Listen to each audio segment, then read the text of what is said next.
नमस्कार दोस्तों, यह कथा शास्त्रों की आधारित है। छोटी सी कथा को सुनने मात्र से पापों का नाश हो जाता है और मां लक्ष्मी का आशीर्वाद बना रहता है। एक बार कृष्ण भगवान बैठे बैठे मुस्कुरा रहे थे। उनके साथ बैठी माता लक्ष्मी भी मुस्कुरा रही थीं।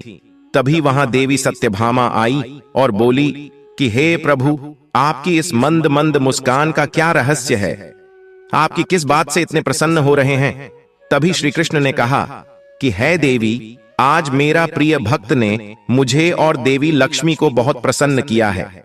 यह सुनकर देवी सत्यभामा को समझ में नहीं आया तो उन्होंने कहा कि प्रभु, मुझे जरा विस्तार से बताइए, आपका कौन से भक्त ने ऐसा क्या कर दिया कि आप इतने खुश हो रहे हैं? तब श्री कृष्ण ने कहा, पृथ्वी लोक की तरफ देखे देवी, वह एक ब्राह्मण का बच्चा जो 6 वर्ष का है, उसने तुलसी की मंजरी तोड़ दी। इस बात से मैं बहुत प्रसन्न हूं। तब सत्यभामा बोली कि प्रभु, केवल तुलसी की मंजरी तोड़ने से आप इतने खुश कैसे हैं? तब श्री कृष्ण ने कहा कि देवी, यह बहुत पुरानी बात है, मैं आपको बताता हूं। एक बार देवी लक्ष्मी देवी गंगा के बीच किसी बात को लेकर बहस हो गई। ये बहस इतनी ज्यादा बढ़ जाती है कि एक दूसरे को श्राप दे देती हैं। देवी गंगा ने माता लक्ष्मी से कहा कि तुमने मुझे नदी का वेग बनाया है, तो मैं तुम्हें श्राप देती हूं कि तुम एक पौधा बन जाओ जो वृंदा बनकर बाद में तुलसी का पौधा बनी। तभी वहां देवी पार्वती आ जाती है और कहती है कि आप लोग एक दूसरे से क्यों लड़ रहे हो? देवी गंगा कहती है, लक्ष्मी ने मेरे ऊपर हंसी उड़ाई है, इसलिए मैंने श्राप दे दिया। इस बात पर देवी पार्वती कहती हैं कि आप लोगों ने गुस्से में एक दूसरे को श्राप दे दिया, लेकिन इस बात का भान है कि श्राप के कारण कितना कष्ट झेलना पड़ता है। देवी पार्वती कहती हैं कि 84 लाख योनियों में से 20 लाख योनियां वृक्ष और पौधों की है लक्ष्मी। तो आप बताइए कि धरती पर जाने के बाद आपको वृक्ष या पौधे के रूप में किस किस योनि में रहना पड़ेगा? देवी लक्ष्मी को अपनी भूल का पछतावा हुआ और उन्होंने देवी गंगा पर हंसना नहीं चाहिए था। उन्होंने देवी पार्वती से सहायता मांगी और कहा कि कुछ ऐसा हो सकता है कि 20 लाख योनियों में से मैं एक बार में ही छूट जाऊं।